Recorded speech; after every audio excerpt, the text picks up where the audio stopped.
1 ശമൂവേൽ 17:35. അതെൻ്റെ നേരെ വന്നപ്പോൾ ഞാൻ അതിനെ താടിക്ക് പിടിച്ച് അടിച്ചു കൊന്നു. ദാവീദ് ഗോലിയാത്തിനോട് ചെന്ന് യുദ്ധം ചെയ്യുമെന്ന് ഉറപ്പോടെ പറഞ്ഞപ്പോൾ ആരും അത് മുഖവരയ്ക്കെടുത്തില്ല. ദാവീദ് അപ്പോൾ പറഞ്ഞു, തൻ്റെ ആടുകളെ പിടിക്കുവാൻ വന്ന സിംഹത്തെയും കരടിയെയും താടിക്ക് പിടിച്ച് അടിച്ചു കൊന്നു എന്ന് മാത്രമല്ല, അവയുടെ വായിൽ നിന്ന് ആടുകളെ രക്ഷിക്കുകയും ചെയ്തു എന്ന്. ദാവീദിനെ രാജാവായി കണ്ട ദൈവം ബാല്യം മുതലേ അവനെ വ്യത്യസ്തനാക്കി നിർത്തി. നമ്മുടെ ജീവിതത്തിലും നമ്മെക്കുറിച്ചുള്ള ദൈവിക പദ്ധതികൾ നടക്കാതിരിക്കാൻ പിശാച് തൻ്റെ ആക്രമണം അഴിച്ചുവിടും, നമ്മെ തകർത്ത് കളയുവാനായി.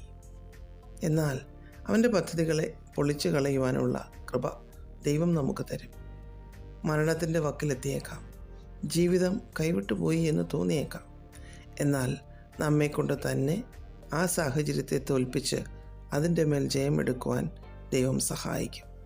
ഭയാനകമായി തോന്നിയേക്കാവുന്ന സാഹചര്യങ്ങളെ ലഘുവാക്കി തരും ദൈവം. കാരണം ദൈവം നമ്മെ തിരഞ്ഞെടുത്തിരിക്കുന്നത് വലിയ ദൈവപ്രവൃത്തികൾക്കായിട്ടാണ്. അത് ദൈവം നിറവേറ്റും. അപ്പോസ്തല പ്രവൃത്തികൾ 28:5 പൗലോസ് അപ്പോസ്തലനെ കുറിച്ച് പറയുന്നു, അവനോ ആ ജന്തുവിനെ തീയിൽ കുടഞ്ഞു കളഞ്ഞു, ദോഷം ഒന്നും പറ്റിയില്ല എന്ന്. മെലീത്ത ദ്വീപിലെത്തിയപ്പോൾ വിറക് പെറുക്കി തീ ഉണ്ടാക്കുമ്പോൾ അതിനിടയിൽ നിന്ന് ഒരണലി പൗലോസ് അപ്പോസ്തലൻ്റെ കൈമേൽ ചുറ്റി. ഇപ്പോൾ പാമ്പ് കടിക്കും, ഇപ്പോൾ അപ്പോസ്തലൻ മരിക്കുമെന്നൊക്കെ പറഞ്ഞ് ജനങ്ങൾ കാത്തുനിന്നു. ഒന്നും സംഭവിച്ചില്ല. അപ്പോസ്തലൻ അതിലെ തീയിലേക്ക് കുടഞ്ഞു കളഞ്ഞു. ശത്രുക്കളുടെ മുൻപിൽ മേശയൊരുക്കുന്ന ദൈവമാണ് നമ്മുടെ ദൈവം. നമ്മുടെ തകർച്ച കാണുവാൻ, നമ്മുടെ വീഴ്ച കാണുവാനൊക്കെ ഒത്തിരി പേർ നമുക്ക് ചുറ്റും കാത്തിരിക്കുന്നുണ്ടാവാം. എന്നാൽ നമ്മുടെ ജീവിതത്തിലേക്ക് എന്തിനെയൊക്കെ അഴിച്ചുവിട്ടാലും ദൈവിക പദ്ധതിയുടെ പൂർത്തീകരണം നടക്കാതെ ദൈവം നമ്മെ മടക്കിക്കൊണ്ടു പോവില്ല.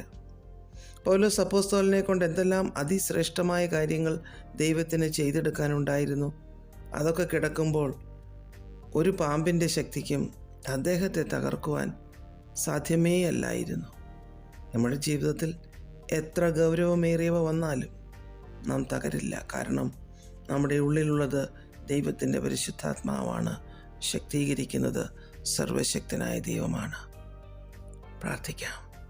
പ്രിയപിതാവേ, എത്ര വലിയ ശത്രുവിനെയും നേരിടുവാനുള്ള ദൈവകൃപ ഞങ്ങളുടെ മേൽ പകരണമേ. യേശു ക്രിസ്തുവിൻ്റെ നാമത്തിൽ ആമേൻ. God bless us all.